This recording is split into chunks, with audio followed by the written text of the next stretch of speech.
Hello friends, I am Neeru and most welcome to my channel beauty and hair styles.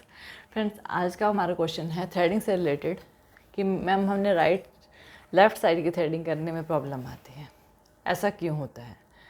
देखिए, क्या होता है ना कि जब हम राइट साइड की थ्रेडिंग करते हैं तो हम थोड़ा इस साइड फ्रंट में खड़े होकर करते हैं। क्यों फ्रंट में? जब ऑब्वियसली और जब हम लेफ़्ट साइड की थ्रेडिंग करते हैं ना तो हम बैक से खड़े होते हैं। जैसे कि मैं आपको दिखाती हूँ, जब भी मुझे राइट साइड की थ्रेडिंग करनी है तो मेरी पोजीशन कुछ इस तरह से होगी, दिस वन। क्यों? मुझे क्या होगा, यहाँ से ये देखिए, मुझे यहाँ से ये चीज़ दिखाई दे रही है। मुझे जो थ्रेड निकालना है वो इस साइड से, मेरा जो हेयर निकलेंगे वो यहाँ से उस डायरेक्शन में निकलेंगे। ऑब्वियसली मेरी लूप इस तरह चलेगी, लाइक दिस, इस तरह से। तो राइट साइड के थ्रेडिंग में क्या होता है कि हम फ्रंट से देखते हैं चीज़ को। जब हम चीज़ को फ्रंट से देखते हैं तो वो हमारे लिए ज़्यादा इजी होता है। एक चीज़ जो कि हम फ्रंट से देख रहे हैं, एक चीज़ जो हम बैक से देख रहे हैं, दोनों में डिफरेंस होता है। जब हम राइट साइड की थ्रेडिंग करते हैं तो हम उसे फ्रंट से देखते हैं, तो फ्रंट से करना और फ्रंट से देखना हमें सही लगता है, ईजी लगता है और हम ईजीली उसे कर लेते हैं। लेकिन जब हम लेफ़्ट साइड में जाते हैं तो थ्रेडिंग क्या हो जाती है, हम उसको बैक से देखते हैं। सेम चीज़ हम फ्रंट से देख रहे हैं, सेम चीज़ हम बैक से देख रहे हैं, दोनों के विज़न में फ़र्क आ जाता है। इस वजह से हमें समझ नहीं आता कि हम किस तरह से करें। तो लेफ़्ट की थ्रेडिंग करने में यही प्रॉब्लम आती है ज़्यादातर।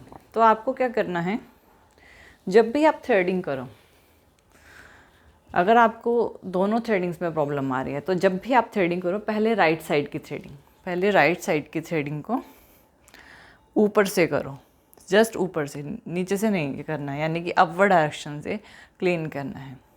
इसको ऊपर से करने के बाद आप लेफ़्ट में जाओ बैक से, और इसको भी जस्ट ऊपर से करना है, यानी कि इस तरह से। अब देखिए, थ्रेडिंग करते वक्त ऐसा नहीं होता है कि हमारी जो हैंड है वो चेंज हो जाता है। नहीं, हमारी लूप चेंज, हमारा लूप भी चेंज नहीं होती, हमारा हैंड भी चेंज नहीं होता। और अगर हम राइट से थ्रेडिंग कर रही हूँ तो मेरा हैंड ऐसे ही रहेगा। अगर मैं लेफ़्ट से थ्रेडिंग कर रही हूँ तब भी मेरा हैंड ऐसे ही रहेगा, लूप चेंज नहीं हो रही है, लूप वही की वही है, हैंड की पोजीशन वही है, उसी तरह ही होल्ड किया है, कोई चेंजमेंट नहीं है। फिर चेंज क्या हो रही है, मेरी पोजीशन चेंज हो रही है। मैं फ्रंट पे इस साइड से थी, अब मैं उस साइड से हूँ, ये पोजीशन चेंज होती है बस, और कुछ चेंज नहीं होता है। अब आपका एक क्वेश्चन ये भी था कि मैम क्या आपकी लूप चेंज करनी पड़ती है? नहीं, लूप नहीं चेंज करनी पड़ती, लूप वही रहती है, हैंड की पोजीशन वही रहती है। तो जब आपको लेफ़्ट में प्रॉब्लम आती है तो आपको राइट से पहले ऊपर से हेयर को निकाल लेना है, जस्ट इतना करना है।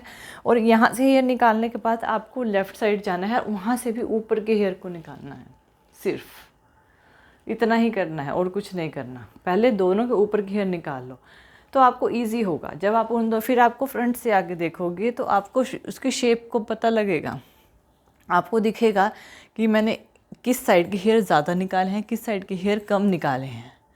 आप ज़रा ध्यान देना कि जब भी आप राइट साइड की हेयर निकालोगे ना वो प्रॉपरली निकलेंगे, लेकिन जब हम लेफ़्ट साइड का हेयर निकालते हैं तो वो रह जाते हैं। तो इसी वजह से हमें उसमें से थोड़े और हेयर निकालने रहे, क्योंकि बैक से हमें थोड़ा विज़न में प्रॉब्लम आती है।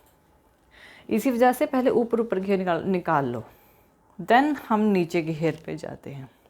नीचे की हेयर निकालने से पहले आप सेंटर की हेयर निकालोगे।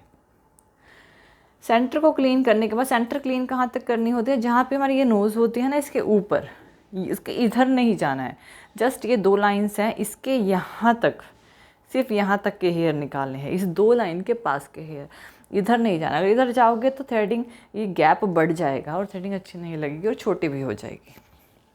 तो फिर आपने नीचे के हेयर निकालने हैं, फिर आप राइट से निकालें, पहले राइट, फिर आप लेफ़्ट से निकालें। राइट के आप जल्दी निकाल लोगे, ऑब्वियसली कोई चीज़ फ्रंट से देख रहे हैं तो जल्दी काम होता है। लेफ़्ट के आप थोड़ी लेट, थोड़ा टाइम लग सकता है, लेकिन इसको निकालने के बाद आप विजुअल चेकिंग करोगे, फिर भी आपको यही दिखाई देगा कि लेफ़्ट में थोड़े ज़्यादा हेयर हैं, राइट में थोड़े कम हेयर हैं। फिर ये आप ना, फिर जब भी हेयर निकालने, विजुअल चेकिंग करना, उसके बाद ही हेयर को निकालना। ऐसे नहीं निकालना है, रेगुलरली रैंडम हेयर नहीं निकालने हैं, चेकिंग करके ही हेयर को निकालना है। और जब आप चेकिंग करके निकालोगे तो आपको प्रॉब्लम पता लग जाएगी और आप इजीली ही थ्रेडिंग को कर पाओगे। इस चीज़ का ध्यान रखना, लेफ़्ट साइड की थ्रेडिंग करने में यही प्रॉब्लम आती है। लेकिन बार बार विजुअल चेकिंग जो है करने के बाद अगर जो बिगिनर्स होते हैं उनके लिए ये सबसे ज़्यादा प्रॉब्लम होती है, उनको बार बार चेकिंग करनी पड़ती है और ये ज़रूरी होती है, और ये चीज़ ज़रूरी होती है, इस चीज़ का ध्यान दें, ठीक है। पहले ऊपर के राइट साइड, फिर लेफ़्ट साइड के ऊपर के, फिर चेक कर लो उन्हें, बिगिनर्स के लिए है ये। फिर राइट साइड के नीचे के, फिर लेफ़्ट साइड के नीचे के, फिर दोनों को चेक कर लो। फिर भी आपको देखना ये होगा कि लेफ़्ट में ज़्यादा हेयर रह जाएंगे, ठीक है, थोड़े हेयर रह जाएंगे, क्योंकि लेफ़्ट में जब निकालते हैं ना पीछे से थोड़ी प्रॉब्लम आती है। तो फिर चेक कर लो, तो आप क्या देखोगे कि एक में तो ज़्यादा होंगे, या किसी के राइट में रह जाते हैं, किसी के लेफ़्ट में रह जाते हैं।